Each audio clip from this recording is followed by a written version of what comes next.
Hello, let's start all over again. Hello, my name is Michelle Loyd-Paige, and welcome to the teach-in on race, racism, and anti-racism. It is my pleasure to serve as the Executive Associate to the President for Diversity and Inclusion here at Calvin University. With so much that is going on in our world, in our country, regarding issues of race and racism, we wanted to step up the conversations that we're having here at Calvin University. Today is the beginning of a week-long teach-in. Every day from 4 to 5, we will invite different members of the Calvin community to come and share with us some aspects of race, racism, and anti-racism. We thought today we would start our conversation with those who were participants of the June 3rd conversation that started us off, that started this more intense conversation. So I'm going to stop talking for a moment, and I'm going to ask our guests. I'll introduce them by name and have them to introduce themselves, what they do here at the university, as well as asking the question, what is motivating you to be engaged in these conversations about race, racism, and anti-racism? I'm going to start with President Michael Leroy. Well, thank you, everybody. Appreciate you taking some time out of your day, whether you're a student on our campus, faculty member, staff member, alum of Calvin University or Calvin College when you graduated from it. Also, we have members of our community, the greater Grand Rapids area, and you might be new to Calvin from anywhere in the world, really, for that matter. So I want to start just by welcoming you and thanking you for joining us for this very important conversation. This has been probably since our June conversation, which was a conversation we convened shortly after the murder of George Floyd, but in the wake of several other events that Breonna Taylor and many other names that we could name here that are very important. This was a conversation that we convened, and it has been for me a very emotion-filled season. And I don't say that in a bad way.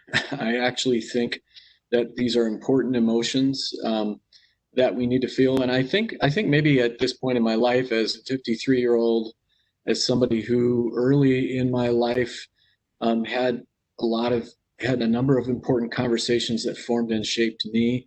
And then a lot of things people don't know about me, as I actually worked in the summer of 1988 as an intern on the Washington Office on Africa and lobbied the U.S. Congress at that time on legislation as it related to the anti-apartheid movement. And so that, and I remember at that time living in Washington, D.C., it was the first time that I had ever been a white person in a well over majority office setting. And it was, there was a lot of very important learning.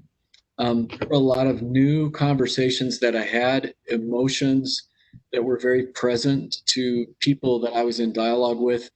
And it was an important time of growth and stretching. And it was also a time of living with, feeling deeply the brokenness and the heaviness of a world that still had a lot of work to do. And I think that since then, I've obviously had a lot of roles. I've been a professor, I've been an administrator, but I've often been a person in conversations where I was responsible for the conversation. And what that looks like is you're facilitating, you want people to feel free to express their points of view, and yet you feel that each heart, each soul in the room is something that you need to steward and shepherd well, and that you need to make sure that those conversations are happening so that others are growing. And again, in this role, when hard things happen in our world, when hard things happen on our campus, I think I feel the same way. But what that often does for me is I move past how I'm feeling. And move into roles of responsibility for others. And I think this summer, and I think the COVID isolation that we've been in and the virtual, God was, I think, challenging me to sit with what I was feeling and work with what I was feeling, and listen to key voices to help me think through what I was feeling. So there have been a lot of voices, and in particular, I would say our students, and in particular, our students of color, their experiences, and the advisory group that's been a part of being in dialogue with me since early August has been very, very important for me. It's a new generation. These students are thinking in new ways that give me a lot of hope, but they're also pointing out things that I guess I had hoped 30 years ago we would be able to tell a story about how certain things are part of the past and they're still very much part of the present. So sadness, grief, I think I still yearn and long for wholeness and flourishing of every person. And I'll say more about what I'm learning maybe from our students about the Calvin context and the city of Grand Rapids and how I feel called to lead in this time. But I want to leave time for others, obviously. Thank you, Michelle. Yes, thank you. Jane? Hello, everybody. My name is Jane Bruin. I serve as the director for the Center of Intercultural Student Development. That is our center that is for the support of students as they work on their cultural identity development. And then we have specific populations that we also provide services to, including our international students, our American students of color, and first-generation students. And I was part of the original panel with the rest of the panelists here. And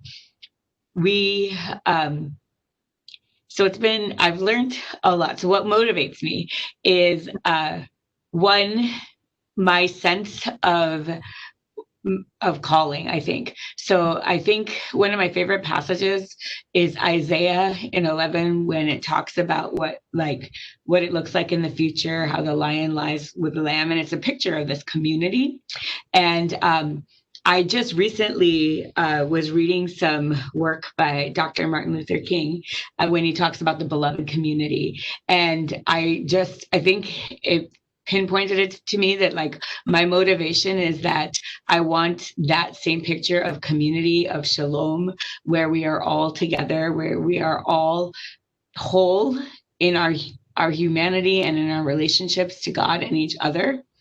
And also, I think part of that is the work that I do here.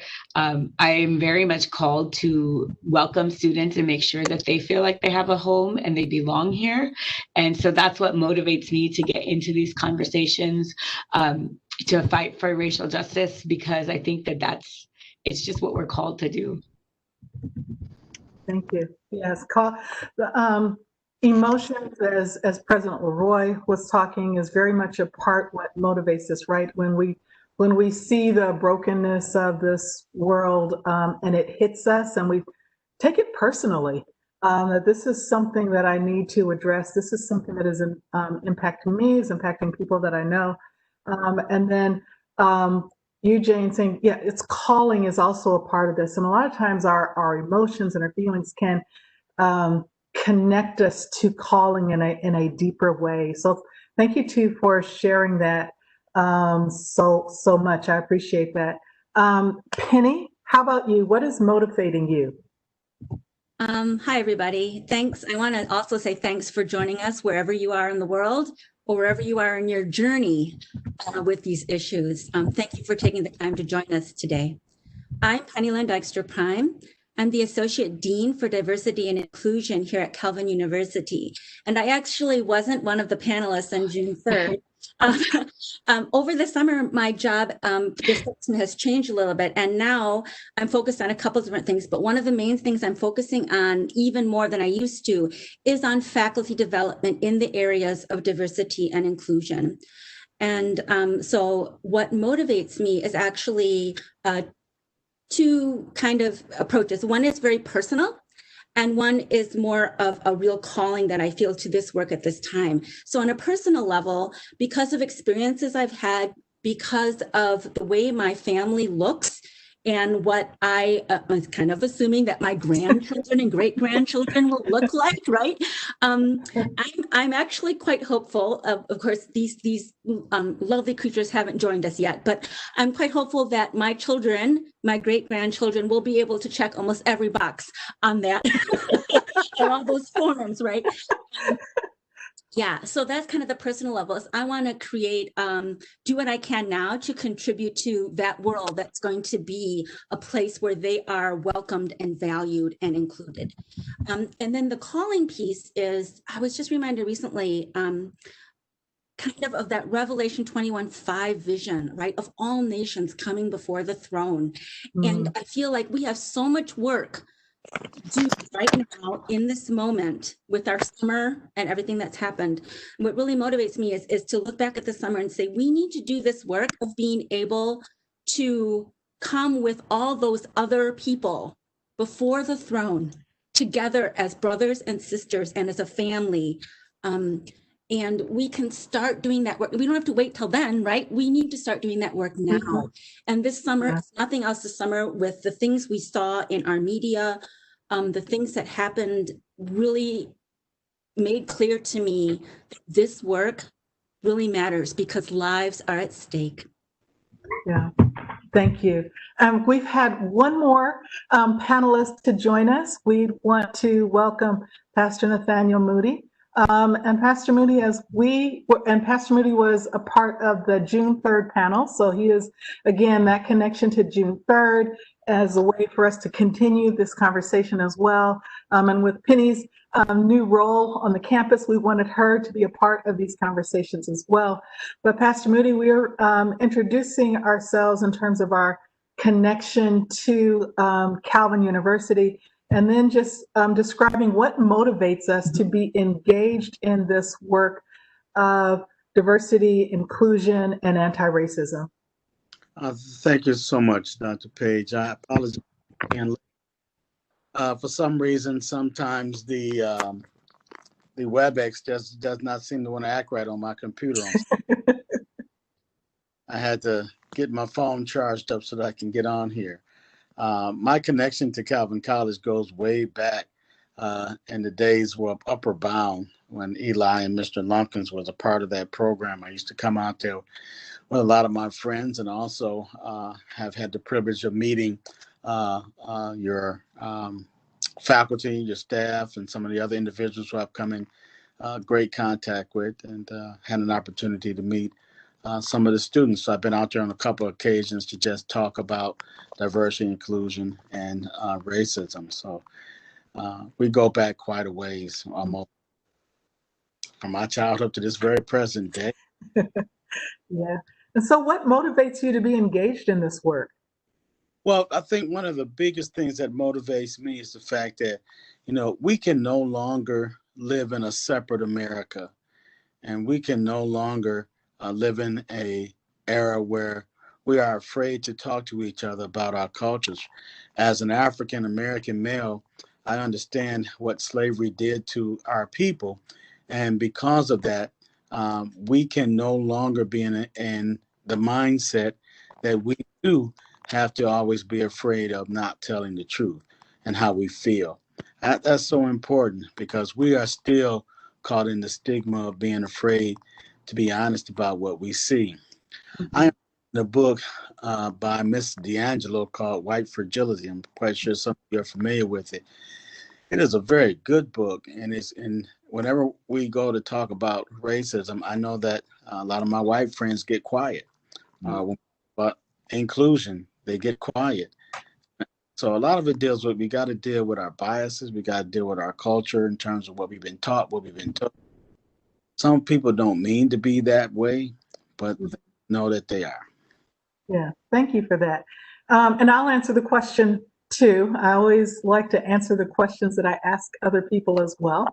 But for me, what motivates me, and it's some of a bit of everything that everyone has said up to this point, but I think of, my office, my physical office on campus. I have this mouse pad, and there is a picture, 18-something and it is Black cotton pickers who are pictured.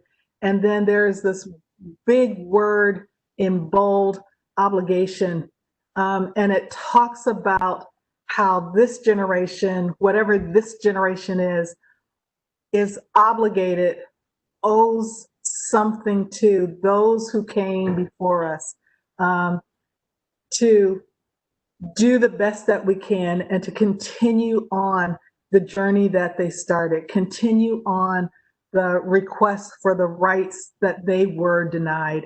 And so on most days, when it's feeling very heavy, I remember those ancestors who came before me. And I remember my 4-year-old granddaughter and say, I want the world to be different from her. I want the world to be different for her.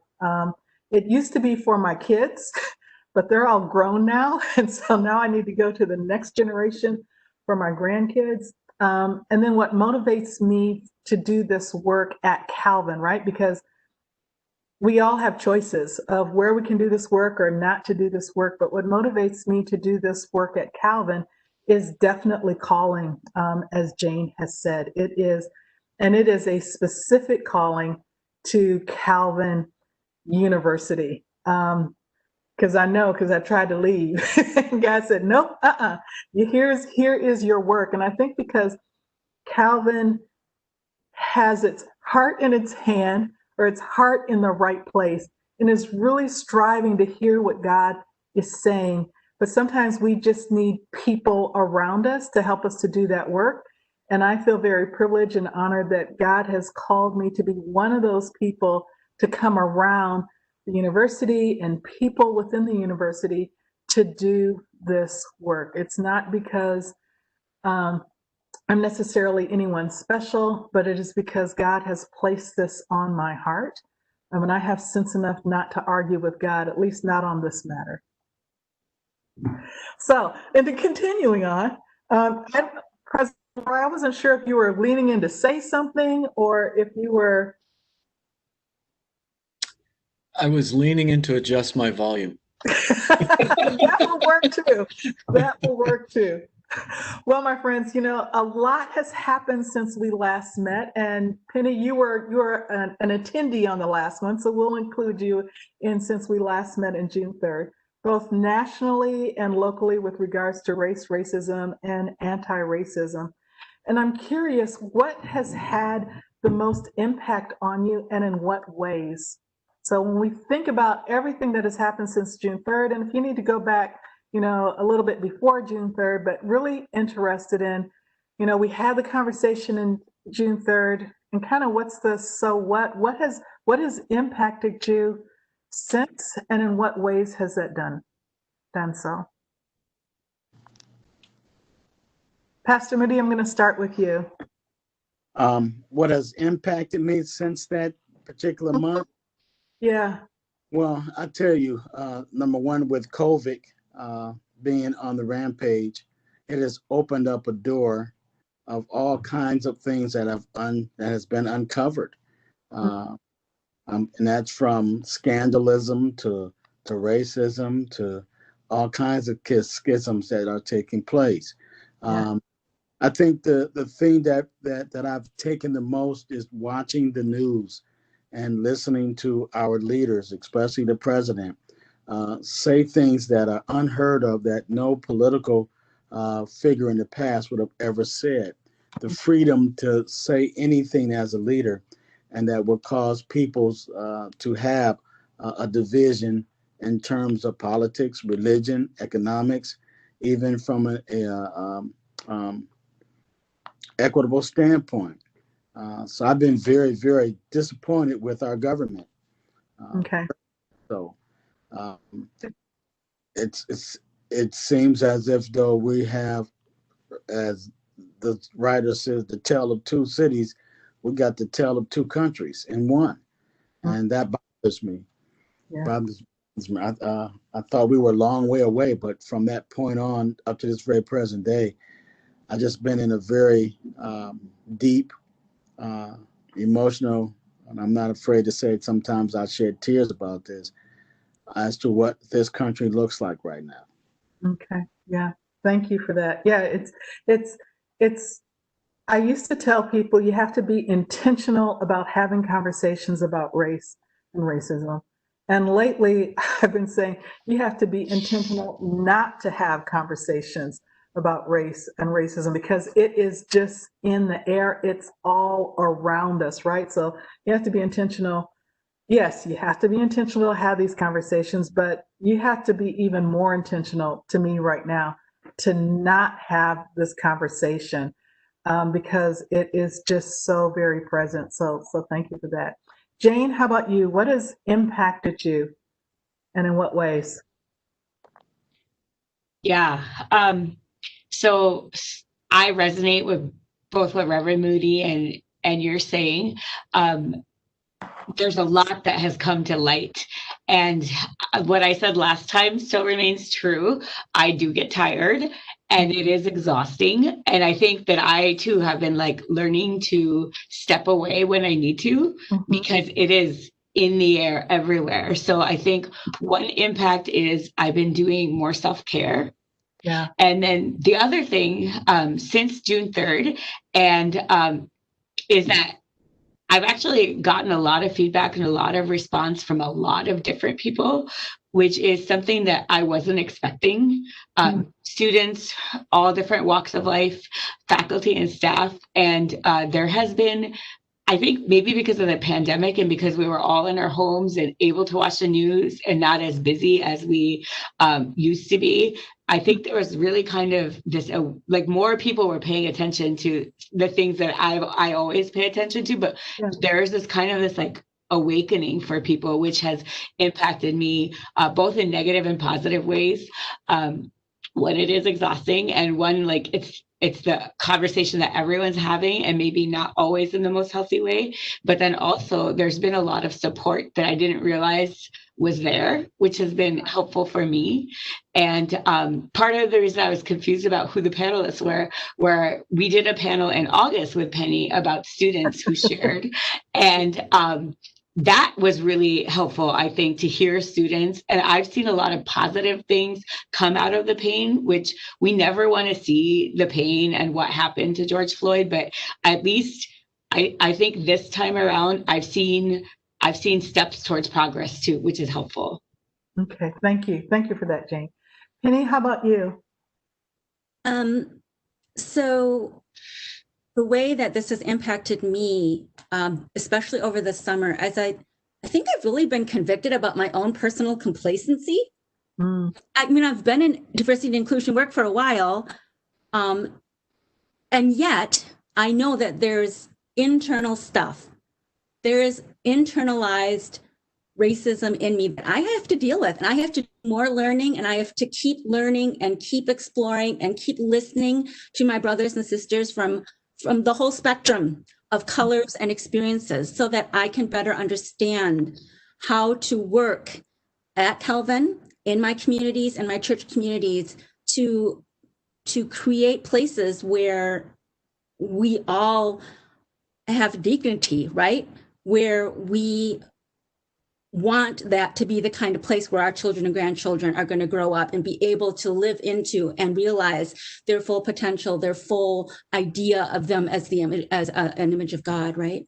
And another thing is, I think this whole summer was sort of this long overdue national crisis of conscience. And more people from a broader swath of our society, and I'll say, I think more white people felt like, oh my goodness, this is real, and I think I need to do something now. And so I feel like one of the ways that it's impacted me is that in my work, I feel like there are more doors open, more hearts and ears and minds open to these conversations. And that gives me a lot of hope. Oh, thank you for that. Thank you for that. And thank you for naming that one of the things that you realized is that maybe I haven't been doing as much as I could be doing, right? And I would imagine people who are familiar with Calvin and familiar with your work, familiar with the books that you've written on this, hear you saying, what? She was complacent. And hopefully that will cause all of us to take a look at our own selves and say, okay, so where have I gotten comfortable in this conversation? And where do I need to be stretched a bit more? Because I don't think the awakening is quite complete yet. I think there's some more awakening to do, right? So there's awakening to what's happening to them over there. Then there's the awakening to what's happening to my neighbors. And then there's the awakening to what's happening inside me, what's happening inside my heart, right? So I think we're still in that process of awakening. So thank you for naming that, because I think that is something that is important to name. President Leroy, and how about you? What has had an impact on you, and in what ways? Well, I resonate with so much of what's been said, and I will also add that that there has been this introspection and this challenge to my own conscience, and for me to think carefully about what, examine my heart, examine myself, examine assumptions that I make or things I take for granted, to open my eyes to blind spots that I have. And the conversation with the panel, we had a wonderful panel of students in August that's been referred to already, and it was amazing. Truth-telling, constructive ownership of Calvin University, a commitment on the part of our students to make this a better place, and a commitment to make it a better place for everybody, to make it a better place, sure, for students of color who were speaking up, but it was such a generous, hopeful vision of what they wanted to see happen. In order to talk about what you want to see happen, you got to talk about what's wrong, and they did both. And I went into that conversation really eager to listen and eager to learn, but I went out of that conversation saying, okay, now you have, I can't remember the number, it was 7 or 8 panelists speaking about their experience at Calvin, and they were talking about the things that they experienced that were positive and the things they were experienced that were negative. And what I walked away with was a sense that, okay, there's a group of students who have a common experience that falls short of what we aspire to in providing and fulfilling the mission of Calvin University. Mm-hmm. And I'm not okay with that. And I'm not going to rest at Calvin University until I heard and understood, and then invited these students into forming an agenda for all of us to help make it a better experience for everyone. And so that has been an important part of the experience. But I think along the way too, since then, as one starts to do that, I'd say since June, I'm reminded that, and again, I don't want this to diminish in any way the price that others have paid, but I'm reminded when you speak up for justice, you pay a price. You pay a price in the emails that you receive.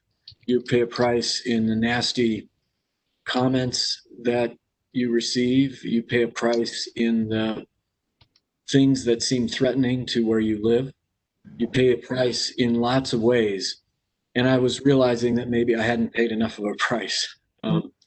And a recognition that I don't pay a price every day because of the way I look. Mm-hmm. And there are people in our community, in our beloved community, who do. Mm-hmm.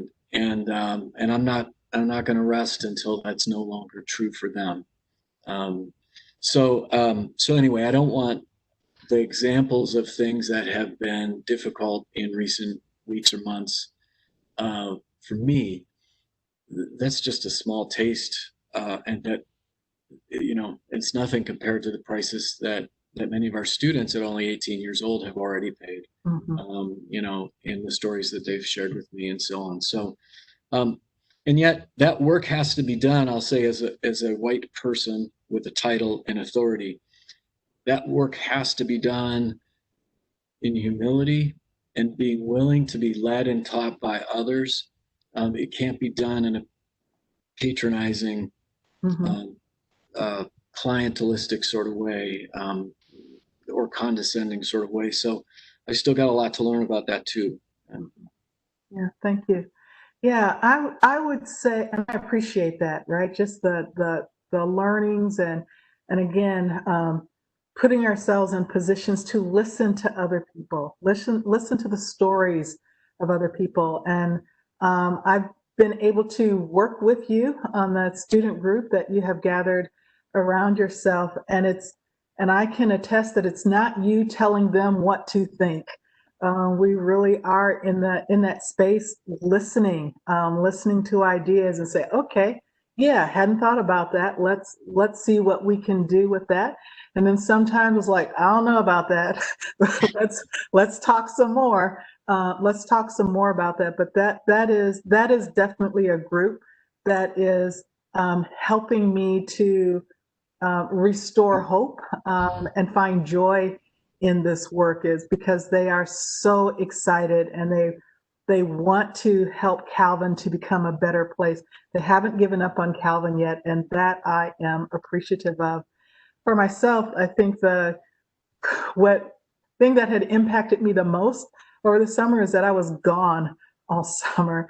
That's really what impacted me the most. And it was because I was able to get some rest, to take a step back and really do an inventory on what this work was doing to me.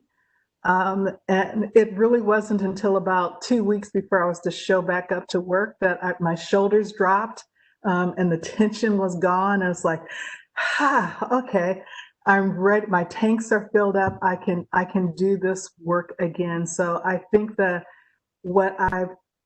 and then there was the Louisville verdict of Breonna Taylor's murder, and I was, had all the air knocked out of me again. But even with that, took time to have a silent retreat that following weekend, which is a way just to refill my tank again, to remember what was important, to remember why I am doing this work, and to remember, we're not done yet, and God is still on the throne, and God still has the final say. So just being transparent about where I have been and what has been, about where I've been, but that ability to rest, that ability to do some self-examination so that you can do the work that God is calling us to do, because this is calling. And, it is hard and scary to do that self-examination, to ask yourself, what haven't I been doing? Because we can pat ourselves on the back when we're doing good things, and when people call us, Jane, and say, oh, that was so amazing, keep doing that, and I'm sure, last week was Unlearn Week.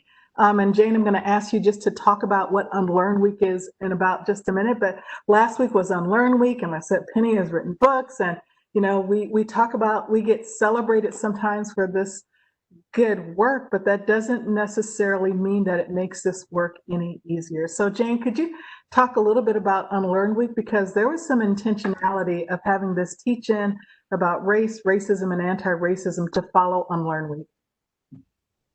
Yeah, so Unlearn Week started, this is our 21st year of Unlearn Week here at Calvin. It started in the late 1990s, 1999, I believe was the first year. And it came out of this synodical mandate out of the CRC about the biblical foundations of racism and anti-racism. And it flew from there, like there was like movements within the church side, and then on Calvin's side, like, what are we going to do? And one of the things was Unlearn Week. And what it has always been is a series of programs and conversations to kind of orient everyone to the work of anti-racism, what racism is, what is biblical anti-racism, and give people the opportunity to learn things that they may have not had the opportunity growing up.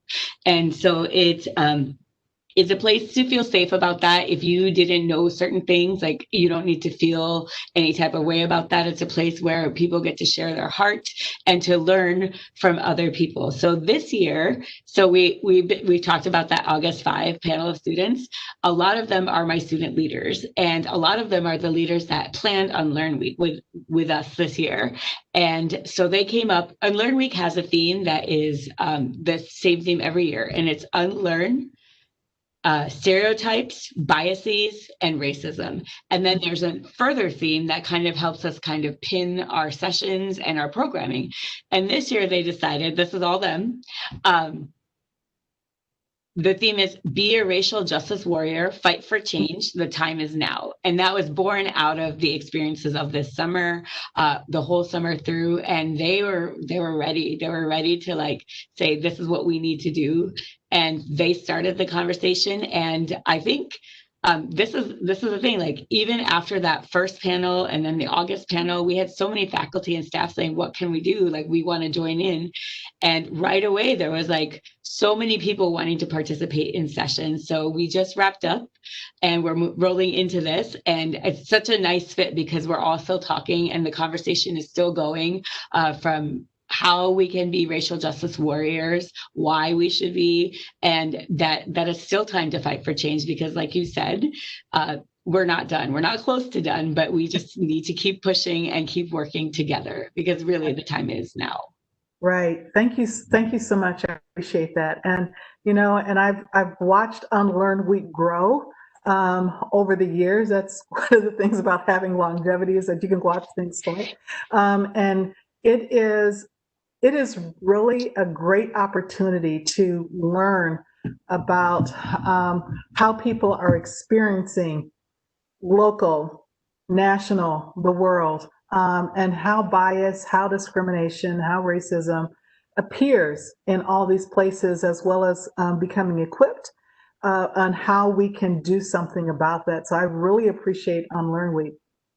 One of the things that I also wanted to ask you all for your reflections, you know, we've had Unlearn Week on campus, helps to continue the conversation. And Unlearn Week isn't just a week, we talk about Unlearn 365. So the week kicks off a year long of learning opportunities and conversational opportunities. And so we have this, and this is good, but what, in addition to Unlearn Week, what are those things that are happening on campus or happening in our community or happening in the nation that is helping us to have conversations about race, racism, and anti-racism? So what has been your experiences about things that are helping us to have meaningful, impactful conversations? Or what are some of those things that you would like to see happening or like to see more happening? And you can talk about either at Calvin, locally, nationally, whatever your comfort zone is there. May I start off? You sure can. One of the things that has been so important for me in the community is that we went through this real serious rash of emails and letters, and I think President Leroy said this, of a lot of negative letters in reference to defunding the police. Someone came and wrote in front of my house, defund the police on my sidewalk in my driveway. And all of this stems from the riot after George Floyd was killed, and then Breonna Taylor and so many other things started sprouting up. But the number one thing that I began to realize is the majority of my emails were not coming from African Americans. They were coming from people of European persuasion outside of Grand Rapids. Oh. And I thought that was interesting. We were having people ask us to defund the police department who lived in Rockford, who lived as far as California, calling in, who used to live in Grand Rapids, people Forest Hills, but nobody was talking about defunding the Forest Hills Police Department or the Rockford Police Department or the Wyoming Police Department. Everybody was talking about defunding the Grand Rapids PD. There were a number of different calls that we received, and I could tell you that very few of those calls were African Americans. So in my due diligence in the community, all the African American community was asking was for two things. One, better relations with the police department, and for the police department to do their due diligence in protecting them and not harassing them. That was what they were asking for. That's what the Black community was asking for. They need the police department to help solve crimes. The other thing that we began to realize is that this particular situation also made it prevalent that when you look at the riots, you look at there's a different culture of people tearing stuff up. It wasn't all Black people.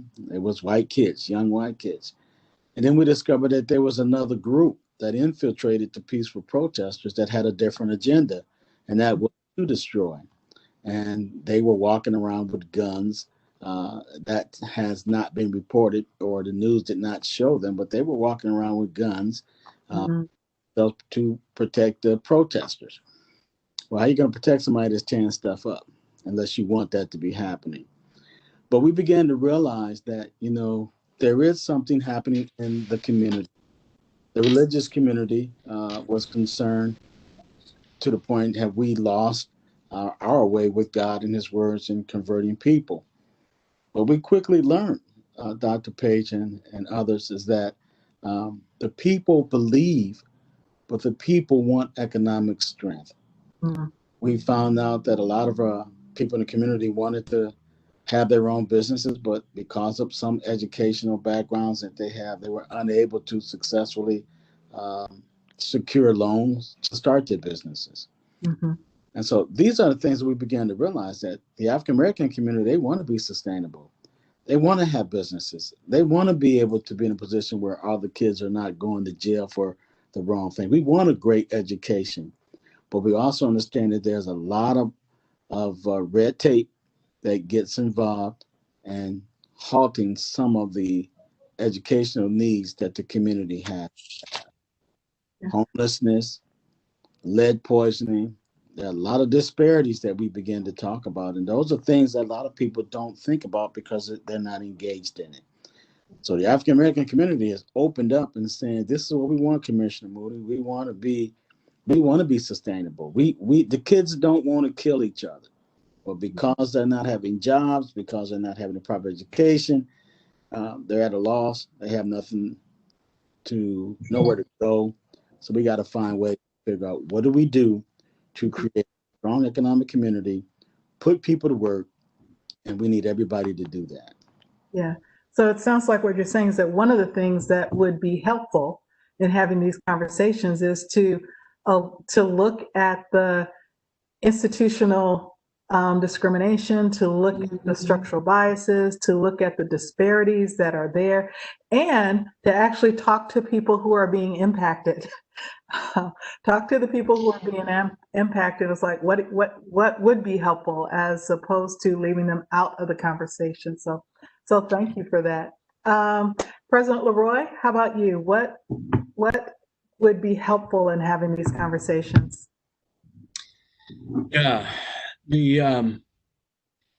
well, I will say in my own career development, the thing that has helped me to grow the most with respect to my understanding of racial injustice and diversity inclusion goals and what it means to be anti-racist has been to be in working relationships with diverse people, and where sometimes you're talking about these issues, and sometimes you're just getting stuff done together, and then once in a while you're saying, now why did that work here and why didn't that work there? Oh, I didn't know about that, or I didn't realize that. So what you have is you have trusting, loving relationships that you're part of in your work, in your community, in your school, and those relationships are the catalyst for a lot of growth, and that's really helpful. So part of what I did too was inventory the people that were around me. That's one of the reasons that I think this President's Advisory Council, consisting of students of color, has been very very good. It's just put me in some relationships that I wanted, that I hadn't had as much of, and now I have more of, and they're helping me to grow. I'll tell you one other thing that really has come out of that, two conversations in particular from those groups of students, and I'll represent what they've said to me and what I heard from them. Is the first thing that one young man said to me earlier this summer is, President Leroy, would you be willing to use your office to invite people who are in leadership in the city of Grand Rapids to our campus to talk with us so that we can ask them questions and we can listen to them and that we can develop constructive relationships with them. We want the mayor to see who we are here at Calvin. We want the chief of police to come and see who we are. We want the director of campus safety to come, and we want the provost at Calvin to come. And so part of what we're going to do is, this is an agenda they've set of relationships that they want to build to make this a better place. And isn't that such an encouraging response that they want better, stronger, deeper relationships with, and they understand that in and through those relationships, that's how actually you make change and you start to grow. So I think that's been very positive, very helpful. I'll tell you one thing that I feel is generally not helpful in these conversations. It is the media coverage of events and incidents, which is not coverage of conversations. What I want the media to come and do is to follow around Nathaniel Moody the day after the riots and see what he's doing for healing and reconciliation and relationship building in Grand Rapids.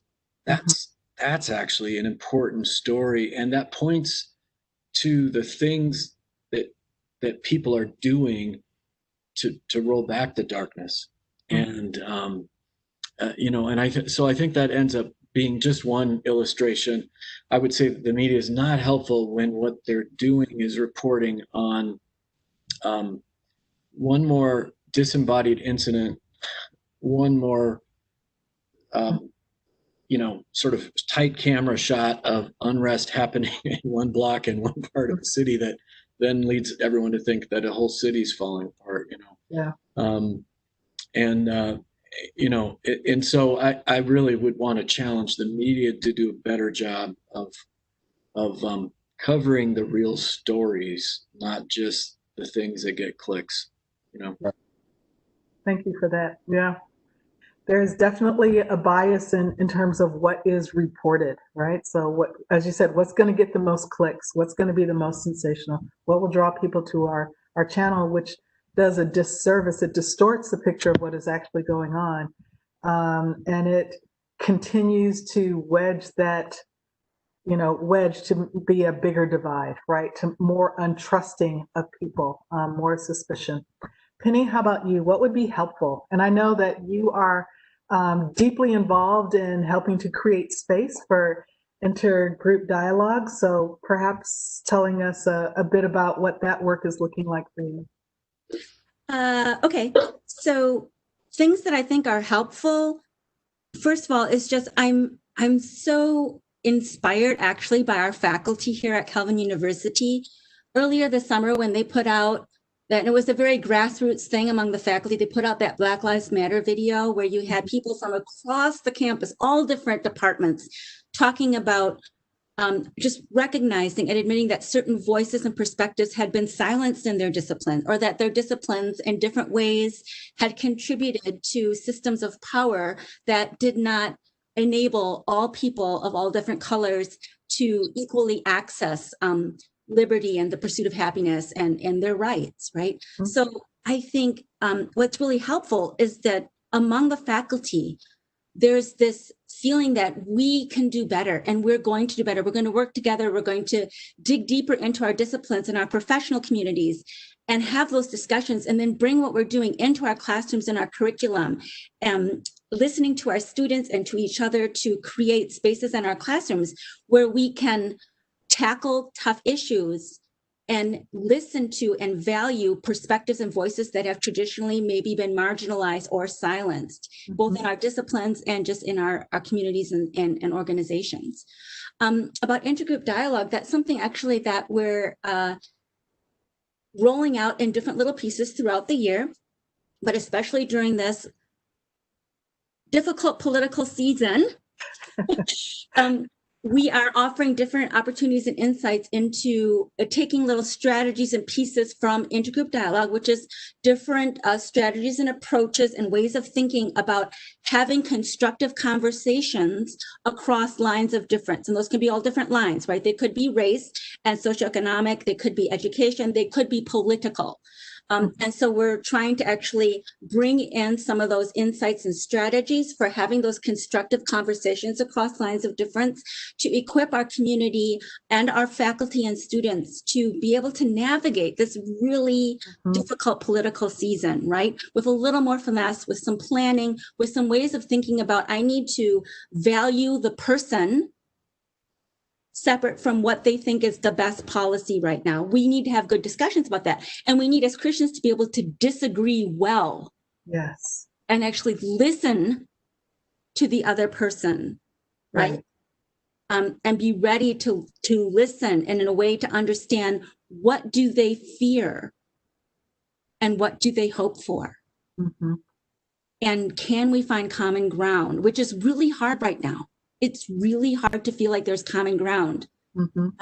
So hard, right? And it's related to social media and how it gets used. And that's another whole topic. But those are the small steps, right? And I appreciate how you're rolling things out in small steps, bite-sized, as your tagline is. If you have time for a cup of coffee, you have time to listen to a short video and start practicing these little practices to help us get to that place. So I appreciate that. And for you, Jane, what do you see as being helpful in helping us to have these conversations about race, racism, and anti-racism? Yeah, what I've seen that is helpful is empathy and action. So action that is born out of empathy. And I'm grateful that I've seen that. So students that are majority students, staff and faculty that are majority, are starting to really think about what it feels like for a student of color. And on that same token, students of color, when they're talking, President Leroy alluded to this, are dealing with their majority counterparts with empathy, like that this is not the way that you grew up, and this is what we all need to do together to become a better community together. And so the actions that we've seen out of that empathy, I think, have been really helpful. When we prayed for Breonna Taylor on the Commons lawn, that was student-led.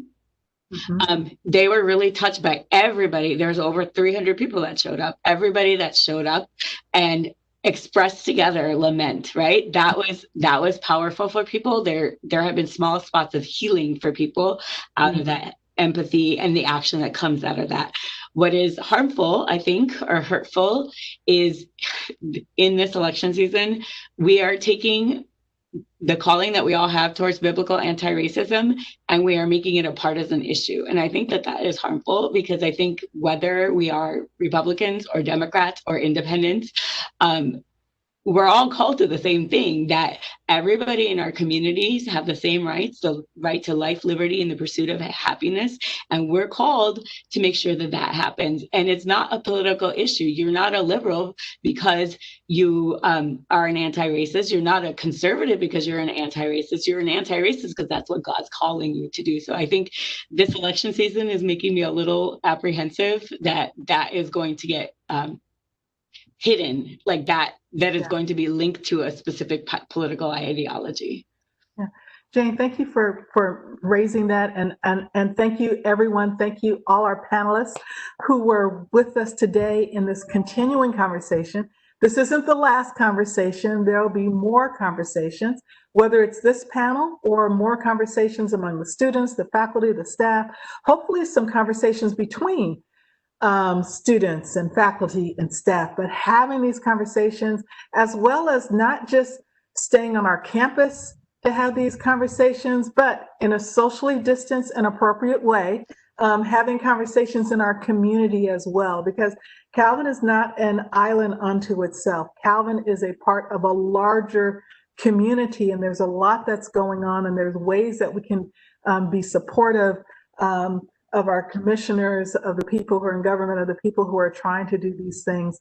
But Jane, I think you pretty much had a good last word, that as we are diving into deeper waters with these conversations, and I believe we are being called to deeper conversations, what we need to remember if we are Christ followers is that this work is not about a political agenda. This work is about the calling that God has for us as Christ followers. We are called to speak up for the oppressed, for the marginalized. We are called to set the captives free. We are called to speak to unjust institutions. And above all, we are called to love. We are called to love those we like, and we are called to love our enemies. There are some days it's not so easy to love our enemies, but I have yet to find a scripture passage that says, love everyone except.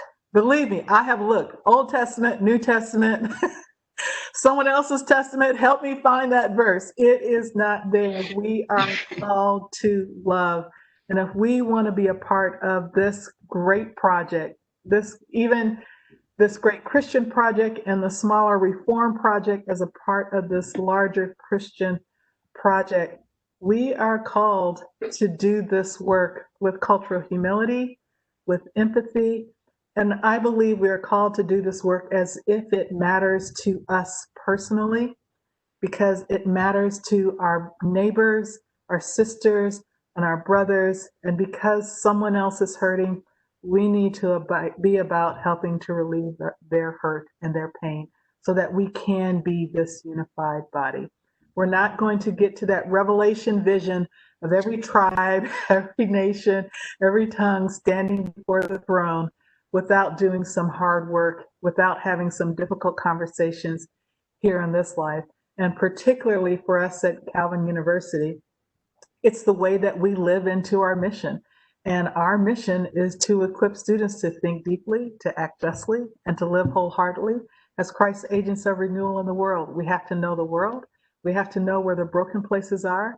And we have to understand that it's going to take effort. It's not going to take just a wishing it to go away, and it's not going to take hiding.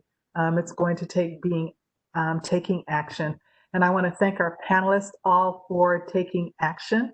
And for those of you who are listening, we're about to sign off on this portion of our conversation. You'll notice we didn't quite ask questions this time because we're having a rich conversation, but we will have a discussion session.